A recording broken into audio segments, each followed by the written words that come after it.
மழையை பொருட்படுத்தாமல் நடனமாடும் இவர்கள் எக்வட்டோரியல் கினியாவில் உள்ள கொடூரமான சிறையை சேர்ந்த கைதிகள்.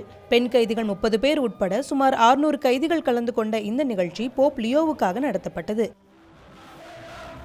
ஆப்பிரிக்காவில் சுற்றுப்பயணம் மேற்கொண்டுள்ள போப் லியோ தன் கடைசி பயணமாக எக்வட்டோரியல் கினியாவில் உள்ள பாட்டா சிறைக்கு சென்றார். போப் லியோ கைதிகளிடம் நீங்கள் தனியாக இல்லை என்று கூறினார். மேலும் நீதித்துறையின் நோக்கம் சமூகத்தை பாதுகாப்பதாக இருந்தாலும் மனிதர்களின் மரியாதையையும் உறுதி செய்ய வேண்டும் என்றும் அவர் வலியுறுத்தினார். கைதிகள் சித்திரவதை மற்றும் மோசமான சுகாதாரத்துக்கு பெயர் போன இந்த பாட்டா சிறை மிகவும் மோசமான சிறையாக விமர்சிக்கப்படுகிறது. இந்த கைதிகள் தங்கள் குடும்பத்தினரையோ உறவினர்களையோ சந்திக்க தடை விதிக்கப்பட்டுள்ளது. இதனால் குடும்பத்தினருக்கு கைதிகள் உயிருடன் இருக்கிறார்களா இல்லையா என்பது பற்றி கூட தகவல் தெரியாது என சர்வதேச மனித உரிமை அமைப்புகள் குற்றம் சாட்டுகின்றனர். கருத்து சுதந்திரத்தை அடக்குவதாக குற்றம் சாட்டப்படும் ஒரு நாட்டில் போப்பின் வெளிப்படையான இந்த விமர்சனம் கவனம் ஈர்த்துள்ளது.